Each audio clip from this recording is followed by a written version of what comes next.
your audience is business owners, very, very difficult to get into. What I mean by that is an emotional decision. You're used to having control in your company. You run your books off P&L and you know what it takes and how hard things are. And real estate's a business as well, with people running it just like your business. That was difficult for me as a trust factor getting into that space. How can you help us, though, continue to help you? First, please subscribe to the channel. Like us. If you listen to the audio version, leave us a 5-star review wherever you can. If you see our posts, please share those posts, share the content, and link back to our law firm website, which helps us to continue our SEO marketing and grow our firm and help small business owners.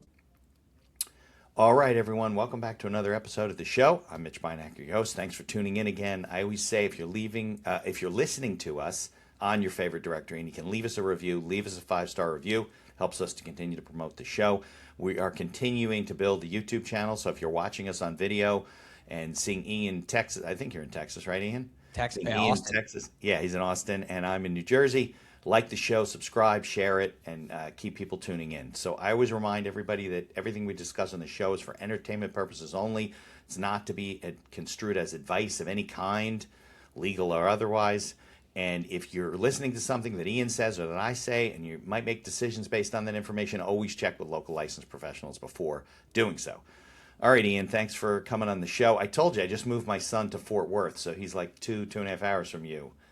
Yeah, Fort Worth's a beautiful place. Yeah, he's enjoying it. But his cousins live in Austin, so he's going there next weekend, I think, to visit them. Right now, Austin is painted yellow. The pollen trees are in bloom, Yeah. so it's everything's covered in yellow. allergies. Stay away for a couple weeks. Yeah. All right. So, yeah, thanks for coming on the show. I know we're going to talk about your other business, and then we'll get into the stuff you're doing on the real estate side and investing and lending and stuff like that. But maybe we can talk about the dry cleaning business and, you know, why you went into it and how you did that and the trials and tribulations of that. Does that make sense? Sure. Okay. So give us a run here on the business. I had a family business in Austin that my dad started back in the 80s. It was Okay. a dry cleaning company. And at the time, dry cleaning was named one of those businesses where if you wanted to become a millionaire, you opened a dry cleaner. So Yeah. I think that has changed today, but Yeah. he started at the right time and built up a business. But like many business owners, he got burnt out. So growing up in Austin, I was not heavily involved with it, but it was part of my life. And I graduated college in 2009, and it was a tough time to get a job. My dad was burnt out and said, listen, come try this business. You don't own this business, but act like you do. And he really needed somebody to go in there and help it out because it had a really good foundation, but he was absentee and it was suffering. So And you were just he just had one location. It was like mom and pop type of a thing. no, there were 15. Oh, so It's still mom and pop. There, you know, it's just he was the only owner, but it had spread throughout 15 stores. There were 3 cleaning facilities. Oh, okay. So it was a pretty big operation. Mm-hmm. Okay. But like any business, he was burnt out. This is the customer service industry, Right. and we were a high volume business. So I got involved with that, learned from the ground up. Didn't have any business skills really, but I was a hard worker, and that often trumps any sort of academics or anything else that you'll have in life. So just started getting my feet wet, pressing clothes. It was really backbreaking, hot, sweaty work, and trying to gain the respect of everybody and the staff because Yeah. I was 21 years old. Right. And you so had to over start time, just tried to develop that business and change some things that were low-hanging fruit to better the company and make it more efficient, and bought it a couple years later. Only a few years later, you were like 25 or something? I was 26 when I bought it. Okay. So you bought out your dad, but you Yes. obviously weren't pressing shirts at that time, right? So now what kind of changes did you start to see that you started to make I think you grew the chain too, right? So what did you do? I refined the chain. So I ended up closing some stores down and Okay. opening some new stores. We had some low performers and eventually went to shifting the model to where I wasn't opening new stores, but instead opened an arm of the business that was delivery only. Okay. So from the likes of Amazon, a lot of people are used to home service and convenience. Yeah. The dry cleaning industry was one of those rare occurrences left in business to where you have to drive there twice to complete one objective. It's like Blockbuster back in the day. You drive to pick out a movie, you drive to return the movie. So Yeah. the concept of being at home was where the industry was headed.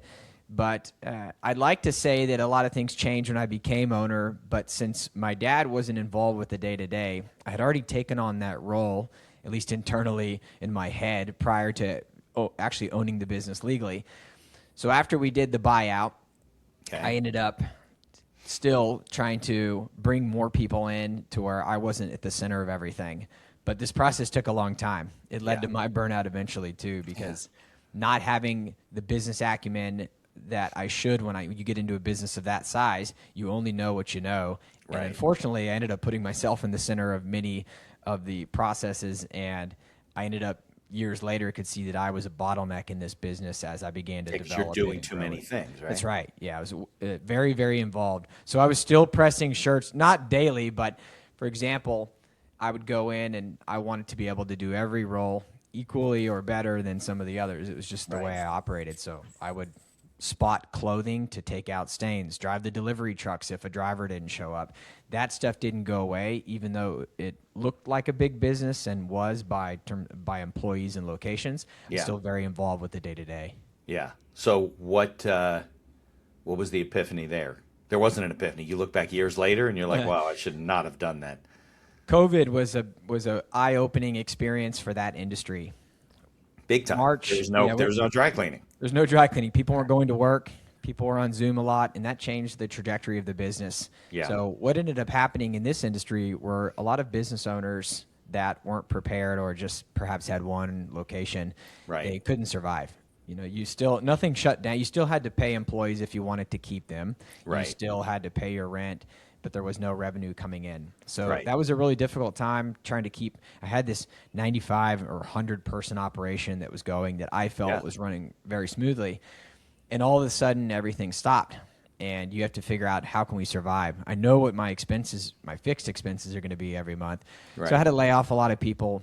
Did you get some PPP money in those days? I did. That was very helpful. Yeah, PPP was a great help. And unfortunately, the other thing that I had done a couple years prior was I had seen all these business owners that were struggling if they had to pay their quarterly taxes or something would come up.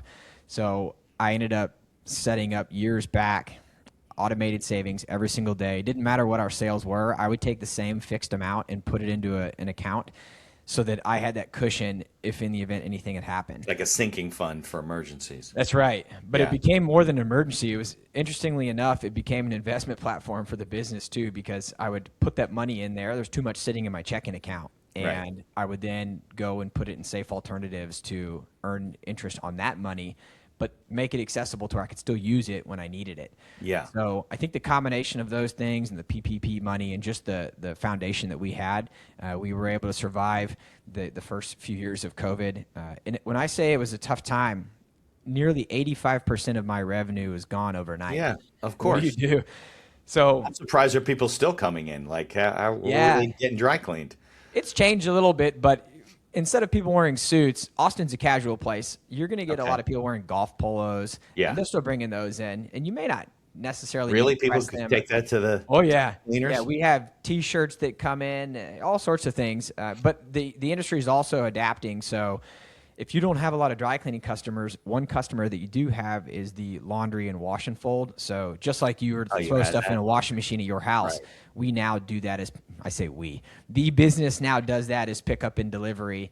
And that's a good component because everybody's a customer for that. Everybody washes their socks and their T-shirts. Right. So that's become a very popular push in the industry to increase your pool of customers and then also serve the needs of the modern day consumer for that industry. Yeah. Yeah, I think my dry cleaning has gone down by a half or two-thirds maybe. I mean, because there's plenty of days where I wear pants that get washed. They don't really need to be dry cleaned anymore, like Lululemon type of stuff. They're casual pants. Or I wear jeans because I'm on Zoom you don't know what I could be in my underwear right now. You have no idea, you know? Hope not, but I trust you in jeans. Then I can't leave the office.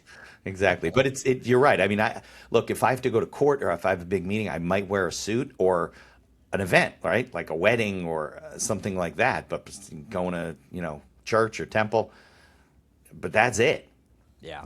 How many times? So I think, a lot of dry cleaners really struggle. It's really not a very, it's a very mom and pop type of industry, and you having 15 stores or whatever is rare. Most of them are just like one-offs, local. We don't have any corporate, like I've seen some Tide like franchise locations, but there's not really around here. There's nothing like that. Yeah, Tide made a push in the industry. The franchise model has suffered in this space primarily because there's low margins in the industry. So what I'm seeing is these Tide came to Austin as well, and at first I felt when it was announced, and I thought this is a threat. This is going to be very difficult now with somebody like them. It wasn't the case at all. No, because at the end of the day, if you're driving and running errands to the dry cleaner and it's around the corner from your house, the Tide name may look nice, but if they're not doing a good job and they're not friendly, not to say that they're not, but from the customer, that's what they're looking for. They don't care what the name is.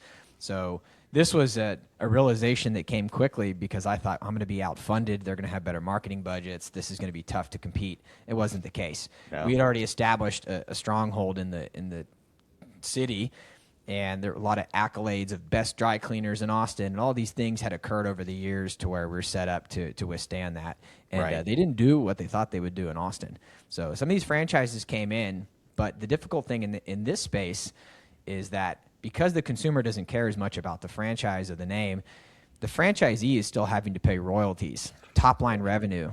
Yeah. So if you have 12 or 14% profit margins and you have to give 7% top-line revenue to the franchise, where's your money? Right. This is the difficult thing and why I don't believe in the dry cleaning industry specifically that franchising is a good model to be a part of. Now, if you go own a McDonald's, then yes, there's a lot of weight to that, but not because it's what got we're a big doing. name. Right, exactly. People are confident with their local dry cleaner. They're like, whatever. They don't. Yeah. Right. I don't think. I think it's an industry though that's very bifurcated, and maybe like you said, it's very difficult industry now because the world's changed really permanently. I mean, people just don't dress like we used to, and even the ones that go to work every day don't really wear suits as much. No, people in suits stand out. And you're like, why you got a special event today? Why you in a suit? Guy's got a funeral or something to go to. So. Somebody died. In the business world, we don't see it here either. However, it's yes, it's changed, and I think that business owners that are making it, they're becoming more dynamic. That industry as well is behind the times in terms of technology. So big time. I sold in 2023, but really the explosion of AI came after that, and so it's exciting to see what these businesses can do now, especially if they're have a budget or they can't hire more staff. AI, I believe, will really help that industry. And just having more power to be able to run a business more efficiently. Yeah, well, yeah. I mean, I guess if you know how to dry clean clothes, doesn't mean you know how to run a business, right? Because it's not a lot of people. It's just easy to get started. Yeah. So you said you sold in 2023. So that was like roughly a year out of COVID. Like things really had calmed down. Everybody's out and doing stuff. So, but I would assume that your revenues are down, just the nature of things, right? You're doing lower volume. So how were you able to get out of that and sell? Yeah, what happened, there was a silver lining to what occurred during COVID. So our business model, we were a flat price value dry cleaners. So lower price, we would make our money on higher volume and lower margins. After about a year and a half, I got back to 50% of my pre-COVID revenue. But then quickly after that, the momentum came back. And all of a sudden, I was able to increase prices quicker because everything was going up. It was a good time to participate in that game. Yeah, right. So two things occurred. Orange surprise. They're like, why are you raising? They just think everything's going up, so they're not surprised. There was no need for explanation. It was that you got a hall pass as a business owner to bump your pricing. Right, because they figured your expenses are more. That's right, yeah. And they did, but the customer can't see behind the curtain what's there. We always try to remain competitive, and what I ended up doing was increasing the prices a little bit more substantially and quicker than I had in prior years. At the same time, because volume went down just a little bit after I restored pre-COVID revenues, we found a scenario to where the staff wasn't working. Prior to COVID, maybe our staff was working 20 hours of overtime a week. Right. So if I had, and this isn't everywhere, this is primarily in the cleaning facilities where we'd have, thousands of pieces a day coming in there. Right. So if everybody's working 60 hours a week and I have a lower price point, and now all of a sudden they're only working 40 hours a week, I'm not paying overtime, I have higher margins, a little bit less volume. Right. Long story short, the business became more profitable because of COVID. Interesting. which a lot of people thought that would squeeze people out. And I think it would, depending on your setup. But in our scenario, it did not. You didn't need the overtime anymore because volume is down. Yeah, didn't need the overtime. And all of a sudden, our profit margins jumped. It's funny how that works financially. Yeah. Yeah. So it was good timing, but ultimately the decision wasn't money when it came to sell. I'd received an offer, and I wasn't actively seeking it at the time. When I did get the offer, I did go out and seek a business broker. I wanted to make sure. I knew it was kind of the wake-up call to say, you're ready to get out of the business. I loved it and put my heart and soul into it. Again, it was a family business. I was second generation, and statistically, second generation businesses have a higher failure rate. Maybe they're not as good as the generation before. Right. I took pride in knowing that I beat that statistic, and I wanted it to go to the next person in good hands and for them to continue to run it well. Yeah. And emotionally, after all of that, I think, I'd been in the business for 14 years at that point. I was just a little bit burnt out, a lot burnt out, but it was my own fault. I didn't have mentors or partners in that business, and so for me, you don't know what you don't know. I would do it again and will do this again differently in different industries as I continue on with my career. But I was starting to have little kids, and I realized that I wasn't going to have the time at home to spend with them because I couldn't turn that switch off. I always wanted to be at work, or if you're I always didn't want thinking to about it, right? When it's always your there. business, yeah. You dream about it and have nightmares about it. And so much so that I would wake up worrying that something happened with one of our vehicles overnight. It didn't happen, right? Didn't even happen. Right. And this takes a toll on you. So it was a scenario to where I couldn't step away and make more income anywhere else. But I was fortunate enough over the years, started buying rental properties and things that would supplement my income to where if I stepped away, that wasn't even the thought when I was buying it. It was just another wealth building tool. But that was the outcome at the very end. I was able to say I didn't have to think of what's next, what's on the other side of this after an exit. So it worked out really well. All things considered, I'm happy with that transaction. Yeah. So you mentioned you graduated college, right, around 21. You came to work in your parents' business, but you didn't have any business background. What was your major in college? Football games, beer. You went to UT? Fun. Yeah, I went to. I was an economics major. Okay, yeah, well, me too. I don't know what that does for you. I We're pretty good at math, but a lot of it's concept. It doesn't apply to real life. Like I used to ask my professor, what does this apply to real life? Oh, none of this applies to real life. I'm like, okay, great, thank you. I mean, you can't use game theory in the dry cleaning industry. So it was an econ major.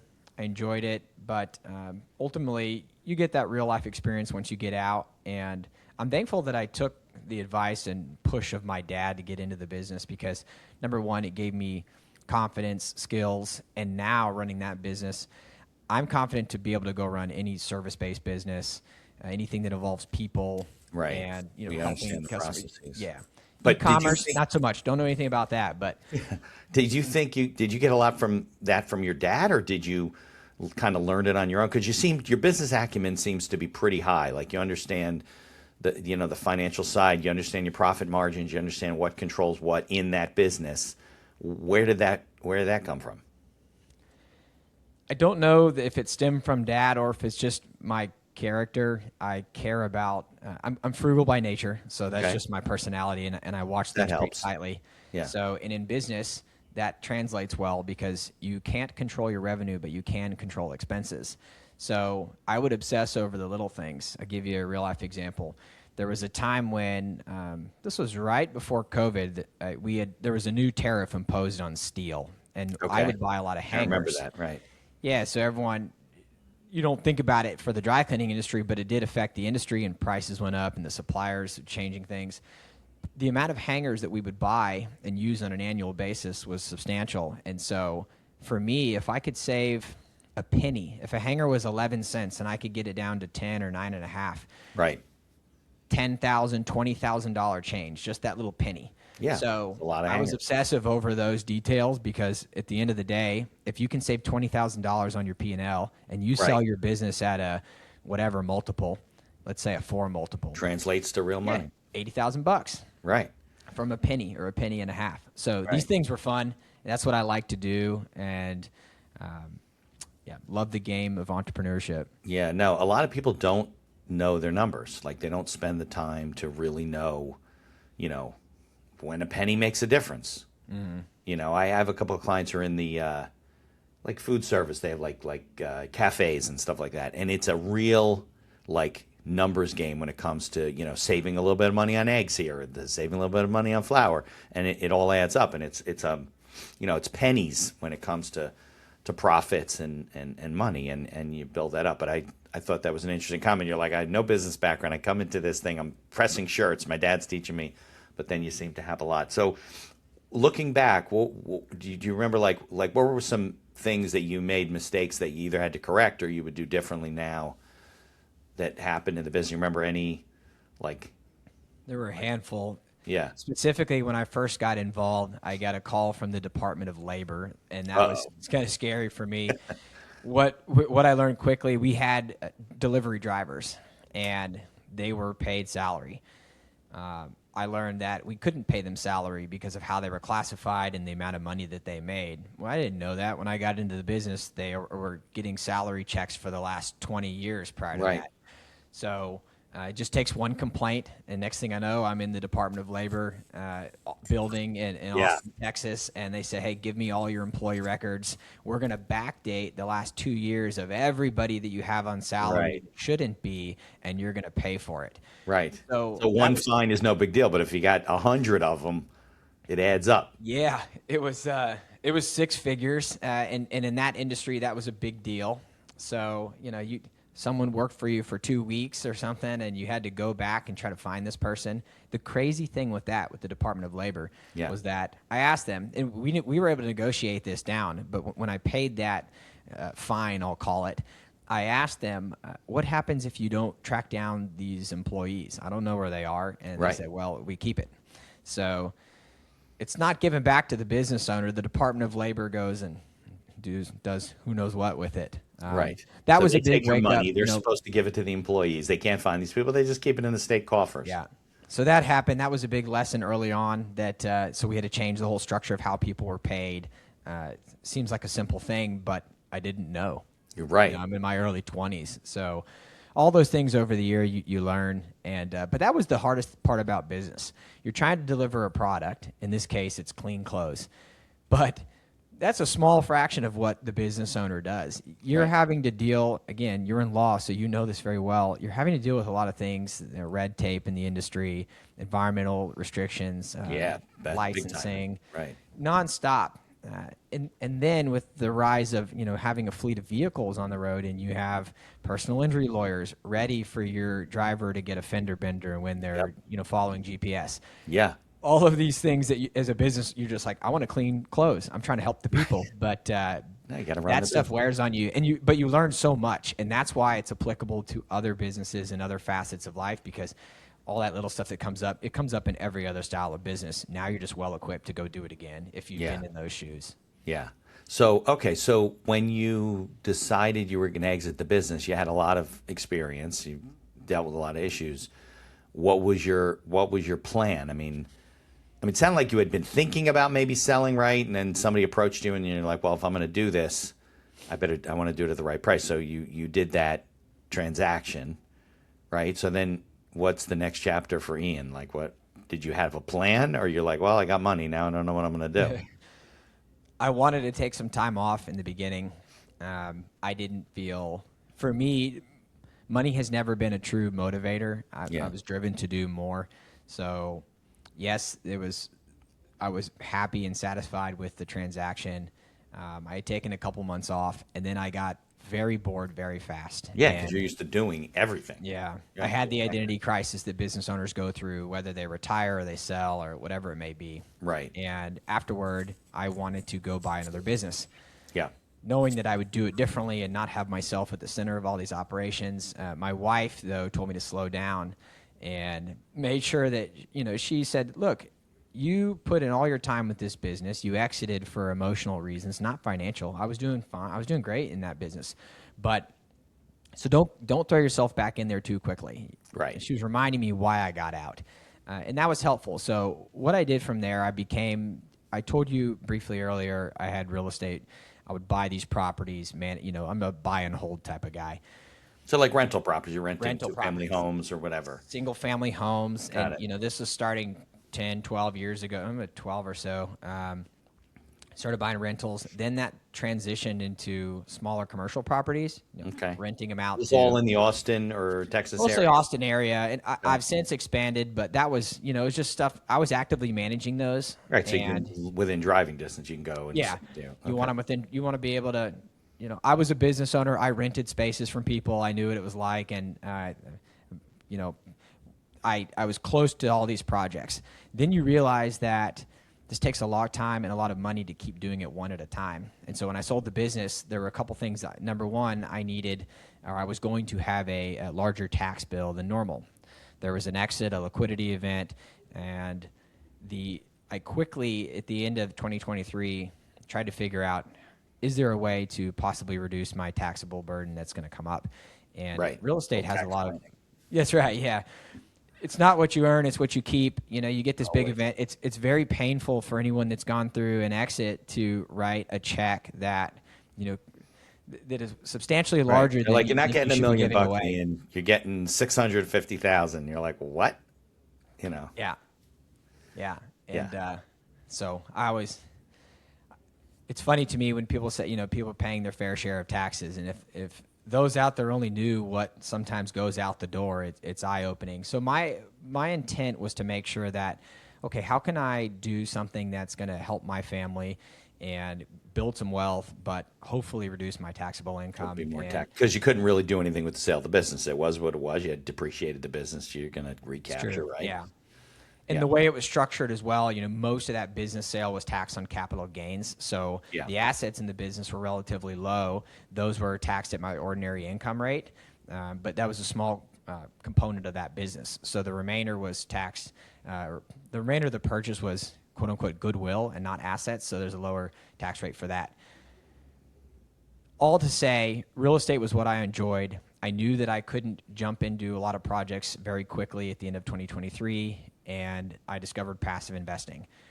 And what I found was, all of a sudden, I'm a full-time investor, and this is what I do all day long. I mean, you're putting money in the deal, but you're not dealing with the property itself. You're just Correct. taking Yeah. a return. And by the way, since your audience is business owners, very, very difficult to get into. What I mean by that is an emotional decision. You're used to having control in your company. You Right. run your books off P&L, and you know what it takes and how hard things are. And real estate's a business as well. There's people running it just like your business. Of course. That was difficult for me. It's a trust factor getting into that space. Where did you find these passive investments? They were groups that I had followed for years back, listening to podcasts. I'd seen them around, and so that was the natural, entry point for me. Then it evolved into more, understanding that business more, how it works, how to do diligence on projects that aren't yours. Yeah. But at the end of the day, it comes down to the people, and I was doing that full time Right. for myself. And then I got bored. I wanted to have a business out of it, and that's how what I do today came to be. I wanted to help other business owners or high net worth people that necessarily might not want to be a real estate person, but understand the benefits of it and ultimately want the passive income from it. So, because when I was running the business, had somebody come to me 10 years ago and said, look, you don't have to go out and find property and manage it yourself every single year. Right. I just didn't know. Yeah. And then if you talk to people in the space and you drive by, let's say you drive by in your local area an apartment complex. Okay. Odds are that apartment complex is financed by passive investors, just like you and I, Right. that put in $50,000, $100,000 and Like own the our little general sliver. whatever partner put in money or That's right. did the build out and they raised a lot of capital. Sure. So that's how the evolution of the business and how I started it was. I'm still remaining to play the passive investor first, which is fun. I don't consider it a business because I enjoy doing it and I'm the first investor in every deal. And I'll go vet these partners that are out there because I'm not operating or running the day-to-day. And I'll go vet them. I'll put my own money in with them, see how they're communicating, see how these deals go.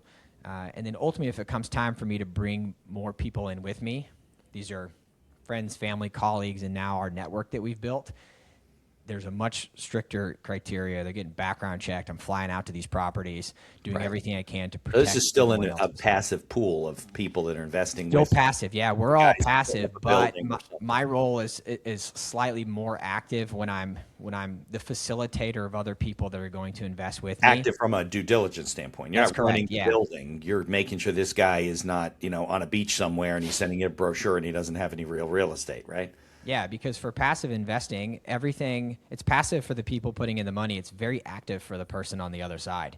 So these Should things be. don't just pay for themselves, and you want to know are the people that we're going to partner with and give our money to good stewards of your capital and Right. those that are really going to be obsessed with their industry as well, Yeah, just 'cause like it's- we are as business owners. Right. Are they putting a good product on the street? Do they manage their properties right? Are their tenants happy? Do they have a Yeah. high vacancy rate? Right? All that kind of stuff becomes important. I'm sure it's important if you're actively managing, right? Because you got to do True. the due diligence and you got to report to the people that are putting up the money. So but you also own properties that you still actively manage, I right? I do. mean, maybe you have people work for you, but you have a portfolio, right? I do, yeah, and I still actively do that. I just don't pursue it when I say I don't only go in the lane of buying properties or active management for myself because I realize the benefits of the passive side. You can scale a little bit quicker, and Okay. ultimately you run out of hours. So for me, it was a lifestyle choice because I wanted that income and I wanted to build wealth for my family, but I didn't want to just work all the time. And Yeah. so it was a unique opportunity to let others do it for you and leverage their team and expertise. You are an important part of that puzzle because you're providing capital in the front end so they can acquire that deal or whatever it may be. But it really opens the door for that time freedom and to take it easy in life. And I say take it easy. I'll be Hard real for a long clear. time, It yeah. doesn't change your life, your first deal or two whatsoever. At all. What I see a lot of people do is they need to focus, especially in business ownership. There's no greater tool for cash flow than owning and operating a successful business. I'm a real estate guy now, but I'm an entrepreneur at heart. And all those real estate people that say it's the way and the only way, it's not. No. Run your business well. Take as much cash flow from you can from your business and take care of your needs, and then you should be reinvesting the excess into something Right. else. So that's the crucial thing I'll tell people now, because the show can stop at the snap of a finger. You've seen it in your practice, Mitch, probably. These businesses are running well, and then something happens that Right. is out of the control, and that could change that person's life, and Yeah. for better or for worse. But people should prepare. And in the corporate world, you're seeing it happen right now with these large companies. All these engineers that had very, very safe and stable jobs that were high-paying careers, now they're getting emails on Thursday morning saying, "I'm sorry, you don't have a job anymore." Yeah. So people should be thinking about, okay, if I'm at mercy to my employer or my sole source of income, what happens if it stops? It's just important to think about. Right. No, it's hard. And it's hard today, right? It costs more to live.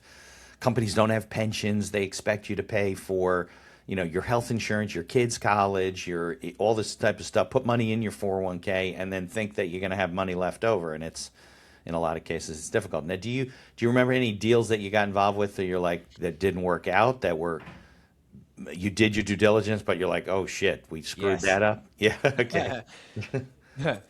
I share this story openly from a position of vulnerability. Yeah. Before I got involved Honesty. yeah, that's right.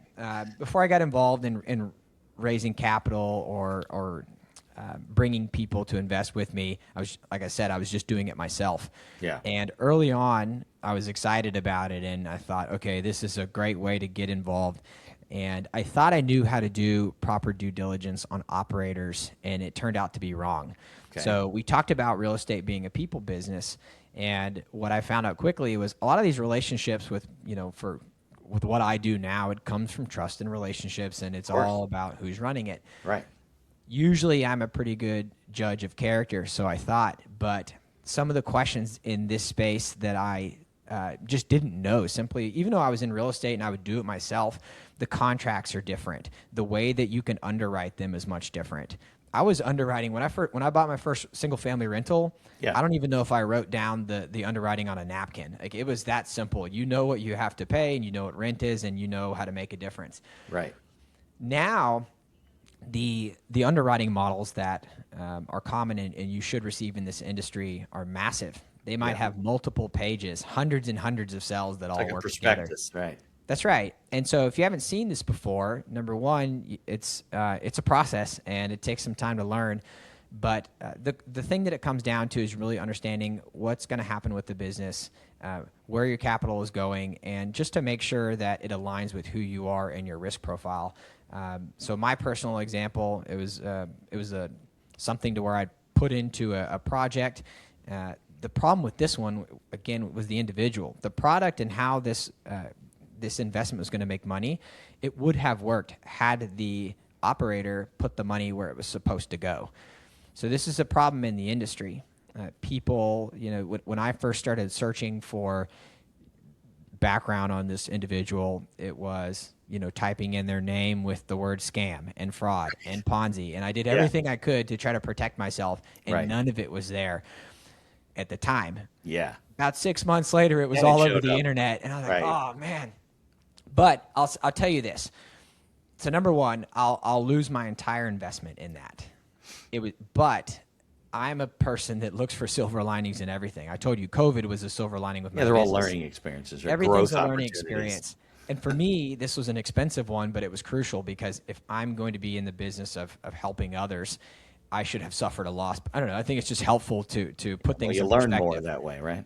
Yes. So that's what I do now. I'm looking for low risk passive investments that I want to put my money into first because I'm always the first one in.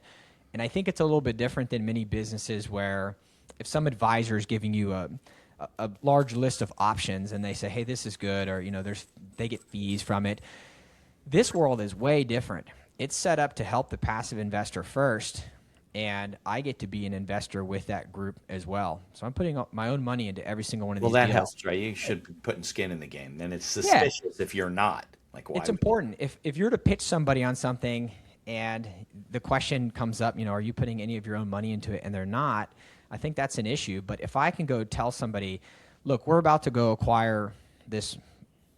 We talked earlier, I do private lending, all passive for the people, private lending in mobile home parks. Okay. If I'm to say we're going to go buy this mobile home park and it's a great deal, but I also tell you I have $150,000 of my own money going into it alongside the investors. Yeah. That is much more meaningful than me saying, well, when I get a fee or we make some money, I'll reinvest into it. So I believe that people can see straight through it. And that's why most of the people I work with are business owners, because that's my background. I relate to them the most. And I come from a position of I worked really hard. I had an exit. And I don't want to lose anything that I got from my exit. So I'm more on the low risk side, high single digit returns, low double digit, but I'm not chasing these home run, development deals or anything like that. I'm looking for people that align with that. Yeah. And you know what, if the investor or the guy putting the money in isn't sophisticated enough and he's trusting you, I had a guy years ago that I knew, he used to do appraisals for me, like for tax appeals and stuff like that. So I had a friend, client, whatever, needed to do a tax appeal. And what I would usually say, especially if you're just a friend locally, go to this guy. He'll do the appraisal. He'll show you how to file the tax appeal. You can do it yourself. It's just your home, right? Whatever. So months later, I talked to this person, and they're like, we're investing, put some deals together. We're investing in real estate with this guy. And I'm like, I didn't know he was in the real estate business. I thought he was an appraiser. Like, I'd never had that conversation with this guy. So maybe you're getting your calendaring from one software and you're invoicing from another. Evenoo is a platform that we use as one of our sponsors to run our entire business. And there's other features like auto payments and integrations with QuickBooks. Visit evenoo.com, EVONUE.com to learn more. There's also a link in the show notes. And be sure to tell them that the Accidental Entrepreneur referred you. This podcast is brought to you by our affiliate sponsor, iEmployee. iEmployee is a virtual assistant service that hires almost anyone for any role in your company right out of the Philippines. Most roles range from $7 to $9 an hour for highly skilled and experienced VAs. And whether you need an executive assistant, social media manager, video editor, customer service, sales, you name it, they have it. We use iEmployee for our VA services, from editing and promoting the podcast to all the PR and promotion of our law firm. iEmployee acts as a virtual field supervisor on the back end with live video monitoring and reports on a daily basis with screenshots of your VA's workday. and along with complete HR and payroll duties. No more paying for overpriced and underqualified workers. There's a link in the show notes to get a 1-week free trial, and I encourage you to take advantage of it. Later on, the friend starts asking me questions about different things. And this guy was taking them to buildings, and they were seeing, apartments or whatever that are available through this bank, or I don't know what the deal was. And there would have been flags if this group, it wasn't just this one guy, knew what was normal in a real estate transaction, like contracts and things. And they were like, well, the bank has this and they're holding the money. I'm like, what? The bank wouldn't hold any money. They're just the foreclosure. They're owed money. Long story short, this guy, and he had done it in other states because he also showed up later on. We started doing searches, was running a scheme, and he was raising all this money. And the apartments existed, but he didn't own them. And he would go pay off building, guys in the front of the building, and they'd say, "Oh yeah, you know what? What's her name's not home, so we can't get up there to see it today. We'll come back another day." And he would be playing this game. He ended up going to jail. The guy ended up going to jail. But these people lost millions of dollars collectively because he had, took advantage of people that didn't know, right? Like say you said that before. You know what you know, and you don't know what you don't know, and they didn't know enough to know that the way this thing was being done just didn't make any sense, Yeah, and fraud and Ponzi are not part of the pro forma that they show you when you're trying to invest. Yes. Everything's rosy. That's one thing that, I see a lot in the business as well. I get pitch deals all the time because, yeah, I'm a passive investor. I'm an LP, the limited partner in these deals. But also because I raise capital, you get people all the time telling you how sweet their deals are. And right, the one thing about they're never going to tell you it's bad. Hey, Ian, my deal sucks. Never. Don't invest in it. They're not going to say that. You're going to get the best data possible because that's an advertising package. So right. I just caution people, read between the lines. A lot of people in this space, they're going to tell you how rents will increase and how the expenses will decrease and how they're going to make money. You need to be cautious on that and make sure that you ask the questions of the what ifs. Yeah. I see too often to where all of a sudden the rent growth is massive their first year of taking over a project. I'm like, it doesn't work that way. Right. You can't go to tenants and tell them, right, we're increasing doubling your rent. It's not allowed. The laws it don't needs to go up because that's market rate. It's like, it doesn't work that way. No. You can get them there over several years, but you need to be very cautious and realistic about how these things are underwritten. So I spend a lot of my time doing that now. And when you see that, you want to call it out because probably won't work. Those performers are always wrong. They either perform better than expected or they perform worse. Right, not the same. Don't just take it for what it is. Right. No, I've had clients buying real estate and they thought they could raise rents and they didn't do their due diligence, and it turns out the towns had rent control and they could only raise it like 2 or 3%, and none of their numbers worked. After when they ran into that after they closed and they sent letters to the tenants to raise it, to a reasonable level. Maybe it was 5 or 8% raise, and they get letters back from the tenants. You can't do that. It's the rent control. Rent controlled. Yeah, wow. Exactly. We had a deal once years ago when I was younger. My dad was involved, and they bought. It was maybe it was either a commercial space or, something. It was like a flea market warehouse. It was like a big facility, right? They toured this place with the supposed owners. They had forged like corporate documents, deeds to the whole thing, and it wasn't just my dad. It was a whole group of people that they had scammed. And there's these bad actors out there that, will go after you, and that's why your reputation means everything, right? I mean, it does. That's what they're investing in. Like you said before, they're investing in you. Are you a crook, or are you an honest person who's doing good things with their money? Well, that's where Bernie Madoff came about, I guess. Yeah. That's half the equation, though, is you want to make sure that my underwriting of an operator that's running the deal, I want to be able to sit on a plane with them for 4 hours and enjoy talking to them. It's a partnership, essentially. So, and I also tell people this.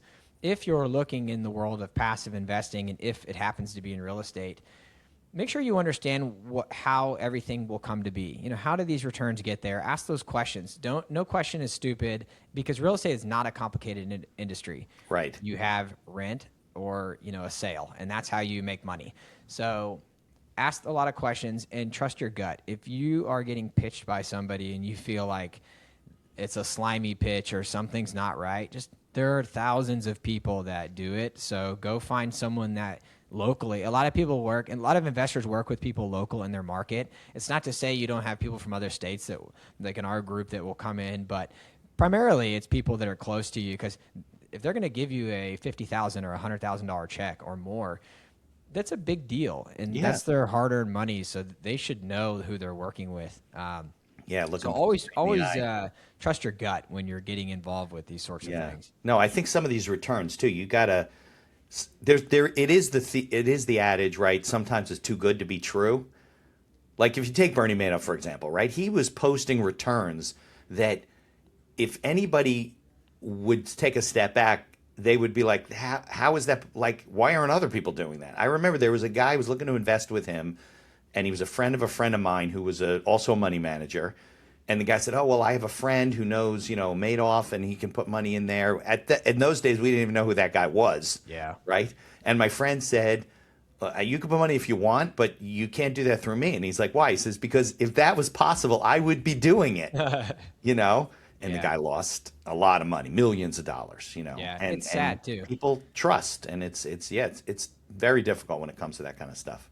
Yeah, trust but verify is important on these things. Yeah. Verify as best as you can. Look, this is not, because real estate is private, you're not privy to information that would be out there, in a publicly traded company. Right. And so it is the most difficult part, right? Quite but honestly. Most like property deeds are filed, recorded in counties. You can find out.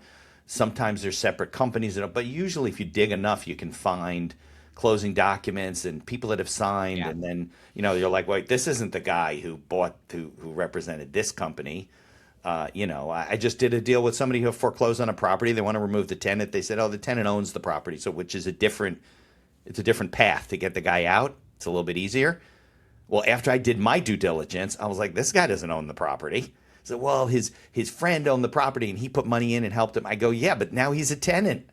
It's a different rule. You got to give him the opportunity to pay rent. You're not moving in there. It's an investment, And he didn't know. Yeah. So you get a lot of that stuff. Now, what made you get interested in mobile home parks? When I first started investing as a passive investor, I like the asset class. There's a couple key things that I think separates it from the other ones. I say the other ones. This is strip centers, apartment complexes. Right. Number one would be, that's right, yeah. Single family homes. So the very first one is going to be supply cap. Cities don't want new mobile home parks going in. And to be clear, it's different than an RV park. You can build an RV park pretty easily. Yeah, that's what I was going to say. Is there a difference? Okay, so what's a mobile home park? It's one of those like slabbed houses that they... Yeah, it's a manufactured house. The owner, it's generally a plot of land, and I'll just use an example. Maybe there's 30 plots or 30 pads or lots, as we call them, and you're running sewer lines and an electric pedestal to it, and then a mobile home or a manufactured house is parked there. So they literally come and put it on the slab and then secure it down and hook it up, or this guy can leave if he wants to. Can he? No, they can't leave. That's the difference. No. If you have an RV, if you're going camping just in the middle of the night, just leave. Hook it to your truck and adios. These things are bigger, and the way they're connected, they're not. They're placed down, and often then you'll see them. You can't usually see underneath them because a lot of them will wrap on what's called a skirt, which is just a covering at the bottom. But they cost $10,000, $12,000 to move, and so what you're getting. The cities don't want new mobile home parks coming in there. They're not getting the tax revenue that they want from it because those homes are personal property. They're not real estate in the eyes of the assessor or how they're taxed. Okay. So, and for zoning purposes, if I was to send a letter to you, Mitch, and say, by the way, your backyard looks great for my new mobile home park, you're going to say no. People don't want it in their backyard. But the communities itself, so I like that you can't just go create a new one. If you get into an apartment complex, that can happen. You can build and think that you're going to have 95% occupancy, and then 2 more people could build next to you, and then it plummets your projections. Yeah. So for this, it's pretty stable there. Secondly, there's an affordable housing crisis. People need an affordable place to live, and if you stack this up against somebody renting a 2-bedroom apartment, let's say for $1,200 or $1,400, whatever your market is, it's going to be substantially lower for these families that get into mobile home park communities. And often there's a stigma that with these communities that they're run down, they're trailer parks, whatever people have an idea on them. But for me, through an investor lens, you've got stable properties that have a demand, that you're not getting new ones. So it's almost a protected class that I believe, you're seeing swings and cycles in all these spaces, but for that particular asset class, it's slow and steady. And the demand always outpaces the The supply. demand is there, and those tenants, because They're tenants, right? They're tenants of yours. You own the park. Do they get evicted if they don't pay? Is that it's the same process as an apartment eviction? This is very interesting. So within the park, you own the land, and you Yeah. can own the manufactured houses on it, but many people in the push in the industry is to get the tenant to own that house. So what's Okay. neat about it, if they own it, number one, you've got pride of ownership and they own their own place. But secondly, as the property owner, you're not dealing with leaks in their roof or toilets. It's their all that stuff. responsibility. So they're just They're responsible. basically renting the pad. They rent the pad, they And the rent the hook. dirt. Right. Yeah. They pay the And so- utilities directly. It's all separately metered, each pad. Yeah, and if they're not, nowadays let's say there's 1 meter for the property, then you can go and you can sub-meter everyone. Sub-meter There's it, lots right. of tools to do it to be able to bill back the tenants for their Okay. usage. Yeah. But yes, exactly. So they can own those homes, and then what's neat about it is if they ever want to leave, generally speaking, they don't pick up and pay $12,000 to move their home elsewhere. They'll try to sell it. And when they do, as the property owner or the mobile home park owner, they're essentially finding you a new tenant because they want to be able to sell their mobile home, Right. and maybe profit from it or get something back for it. You bring somebody else in that's new. Again, the home is not your problem. They're taking care of everything, and they have found you a tenant. So Plus, you have a lien kind of on the building, right? So if you're owed some back rent or anything like that, you get it at closing. you get it at closing, yeah. And so there's a big push to do that. But ultimately, for those reasons, the supply cap, the affordable housing crisis, and just the nature of it being a solid, stable investment, it aligns with me because I'm a low-risk person, and everything I do, I'm looking to get, to hit a single, I'll call it. Right. And not a home run. And I think that class does it well. And then outside of mobile home parks, when I'm in between deals, then I mentioned to you we do private lending. That's where I park money. I get a higher return. I mentioned this earlier in the podcast, what I would do with my business. My business cash reserves, if you have a couple $100,000 sitting in the bank account and it's in a big bank, let's call it Chase or Bank of America, Yeah. you're not earning anything on your money sitting there. You're The earning them bank money. is. Yeah. Yeah, you're earning the bank money. So this jumps back to the why I do this, but I tell this story because for business owners, too many people say, well, what's out there? Well, there Yeah. are opportunities out there to where you have liquidity, you can access that money when you need it. You're earning, let's say, instead of 0% at the bank or maybe 4% or less in a money market, there's opportunities to earn 7, 8, 9% that have Yeah. the same moderate or low level of risk to where you can access those things. So I only play in those two arenas of private lending that's liquid. People park their money there and they can Yeah. take it out if they have a big expense coming up, or mobile home parks. And that's where you're getting tax benefits, ownership, cash flow, those things Right. that you would normally get with an asset. But the private lending, is that against real estate? It's not necessarily mobile home parks, but it's against like somebody's buying a two-family home or whatever. That's correct. Yeah, it's a big You have a pool, a mortgage. portfolio of homes. Yes. Yeah, but you still, a lot of them are flippers. They're guys who are, you're like almost a hard money lender kind of. It's a hard money lender. They're short-term loans, and so a real-life So the risk example is is an only investor gets paid 8%. That money is lent out to the flipper at 13%, let's say. Right. So And the quicker investor- he gets the deal flipped, the better off Yeah. he is. yeah, and they're willing to pay those interest rates because traditional banks won't finance them. They're too slow. Right. In the world of flipping, they need the money yesterday. Yeah. So And their returns are higher than that. So the if they returns do are it right. higher, yeah. So it works out. It's a win-win for everybody. The investor gets their portion. The team makes the money on the delta, the difference between, let's call it the 13% and the 8% they're paying the investor. Right. That goes to pay the staff and the team. Right. And so for these reasons, I like it. But again, that operation too comes down to the team. So I Yeah. made sure, you personally align with people that are just good, genuine, hardworking people, because the business model, it doesn't work unless the operator and the people that are doing it are the right fit. And how are you finding the investors on the one side and the borrowers on the other side? How are you doing that? The borrowers, that is hyper local. So the group that we use, it's borrower facing, and where our funds go to give these loans.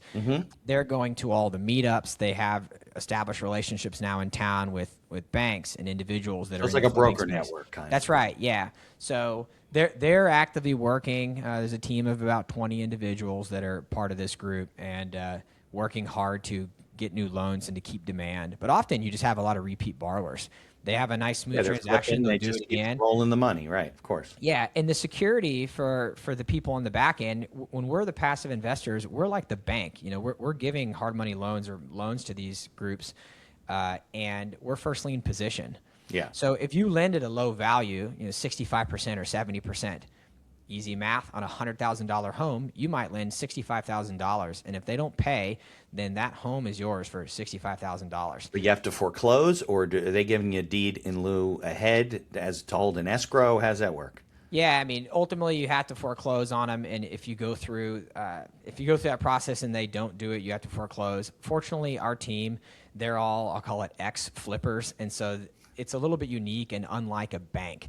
A bank would just send proper foreclosure notice, but we've had scenarios where somebody was really close to finishing, something tragic happens, and the team says, look, we could go through that whole process, or we could just help knock it out or take over. Right. These things do happen. It's Sign obviously it not over part and of we'll let you off, right? Yeah, they're one-offs. They're not part of the business model, but the benefit of that is there are strategies in place in the team to where the investors don't see it. They don't know they're still getting their return. Yeah. If there's ever an impact or a loss, historically speaking, since inception of this fund, it hits the general partners and the people working on the back. That's just the cost of doing business because not everything runs right all the time. Right. But I would guess that if you're picking your borrowers carefully and the deals and you do them right, should be few and far between, right? Yeah, your first lien position, you do everything you Plenty can of equity, right? to do that. So I guess the biggest risk is when the thing's all torn apart, right? And they're in the midst of doing, like, that's the biggest risk window, right? Especially if they tear it down, rebuilding it, you got land. Now you got a little bit of a problem. But if your equity cushion is big enough, then even with raw land, you probably could at least come close to getting your money back, Yeah, and I'll get people say flipping is risky, right? And I'd say yes on an individual basis if you're going to put money into one deal. Right. This is unique because on average there's about 450 homes. So let's say that does happen. Somebody tears it down to the studs and then they walk away or they have a heart attack and we don't see them again. At that point, that is one out of, let's say, 450 houses. So you have deals that are going on at any particular time. You have positions in 450. Yeah. So, and I use that as an average. Small, right? It's very small. Mathematically, I did this the other day, so I know the number. On $100,000 that's dispersed amongst a portfolio, if there's 450 homes in there, I think it's like $222 in each house. Yeah. So you think about risk profile and spreading it out. To me, that was where, because this all came from personal experience. I sold the business. I put money into a money market account. Used to be earning 5.5% at the time. It's not the case anymore. No. And I was looking to level up and have my money earn smarter or a little bit more than it was without taking on a risk component that I felt was unnecessary. So it was a stepping stone for me. And that's how I get into these funds or things that I offer. Personal money's there first. So I'm a believer in it and, put my money where my mouth is. Right, but if I'm putting money in your pool, I'm spread as opposed to having one. Yeah, it's a whole portfolio. portfolio. Wiped out. Yeah, because we get people locally, they're like, hey, I can get like a little bit higher return, and my buddy flips, and I can get 28% back, and you're offering 8%. Right. I'd say, hey, I want that to work. Very I limited want you risk. to get, right. Yeah, I'm not knocking anybody but I am very clear about when people come back and say, hey, this returns, I want it to be higher. I'm like, look, me too. Everybody wants higher, but you have to know that higher risk or higher reward is higher risk, and you have to fit what you're good at. What I have found with business owners, especially people that have exited a company, they don't want to take that risk. Most of the people in there, they're retirees, and they want to protect their capital. That's right. Yeah, they gave up. They don't have their income from their job, and all of a sudden they say, "Look, I want to make $70,000 a year in passive income. How do I do it?" And there's an exact number for that. Of course, they got $1 million from their exit. They can make that, right? That's right. Yeah. So this is the stability, the flagship of it, because it's Yeah. When people are upset with volatility or it bothers them in the market, yeah, you can get higher returns in the market, but this is a product that people should be able to understand. And if they like stability and just flat, boring, Right. investments, yeah, that's why I offer that year round. By the way, I don't know anybody, Ian, that got involved in a private deal, let's say working with a builder and he's a flipper and he's going for one deal. Maybe the first 2 or 3 deals work. After that, something goes off the rails. There's so many things that could go wrong, including the guy just having a heart attack. Yeah. And then he can't, then there's nobody there and you don't know what you're doing and you got to take the thing over. I've seen people lose their shirt. It's really, unless you're going to really get into real estate like you did, it's hard. You take a lot of risk for that return. Question, is it worth it if you get wiped out? Real estate's a full-time job, and it's difficult, and these things do happen. So part of the reason with all these funds, we have to have accredited investors. The SEC wants to make sure we They follow don't their want people guidelines. to wipe them out their whole life savings. That's right. Yeah. Because that happens. You say people have lost their shirt. Imagine, your neighbors, and maybe they have the last $50,000, and some flipper, somebody tells them they're going to double their money. Right. They could, but lose there's risk that comes with that, and that's why all the restrictions on these funds are in the SEC's eyes. I would assume that they're meant to protect the individuals that participate, making sure that they can absorb the loss is really what that's it right. comes down to. Yeah, Absolutely. Now, I was going to go back to something with mobile home parks, and I know the laws differ. They're definitely different in Texas than they are in New Jersey, but if somebody doesn't pay the rent, they fall 4, 5, 6 months behind. I don't know how long you wait. What are the steps you have to take, and what can you do to get paid or to get them out and to sell the house? What's that process look like? Is it depends difficult? on if it's a park-owned home or if the tenant owns it. Well, let's assume the tenant owns it, because you said The tenant owns the house. That's your So preference. the unique thing is when their house, when their manufactured house is on that lot, there is still a set of rules that they have to abide by. Think of it like an HOA. Okay. And in this space, if someone doesn't abide by your rules of your park, you can send them notice to say, listen, you fix X, Y, Z, or if it's a delinquency, we need it by this day, or the eviction process starts. So that's another component to the space that's you can own that house, but if you don't Basically pay, foreclosing on their still be mobile forced home, out. right? Yeah.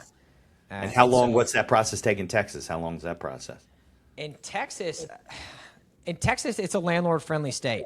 So the parks that we have, they're not in Texas, so we'll work all over the U.S. But you need to make sure you're going to places that are landlord-friendly, that don't have these long restrictions to where it can sit. But you can usually get it going pretty quickly. Now, these notices, you want to screen your tenants in the beginning, and generally speaking, these are people that are easy to work with. So as long as your community standards are kept high, generally speaking, you can get it taken care of, because, collections in the industry can be difficult. But nowadays, it's like, okay, you screen a little bit better, you make it easier, you figure out a way to make it work, because look, that's the business. Yeah, sometimes it's not worth the expense and energy to restart. So Plus, it all starts that being affecting your said, park, right? Then you have somebody who's not paying, they're probably not caring for their property, and then it starts affecting other owners, and it bleeds all over the place. That's and you're interesting. able to get them out. Yeah, it brings down the whole community. So Yeah. that's a really unique component too. They can own it, but they can still be forced to leave. Well, it's like a mortgage, right? It's almost like if you own your house, people think the bank owns my house. No, the bank doesn't own your house. The bank has a lien on your house just in case you don't pay them, but you own the house.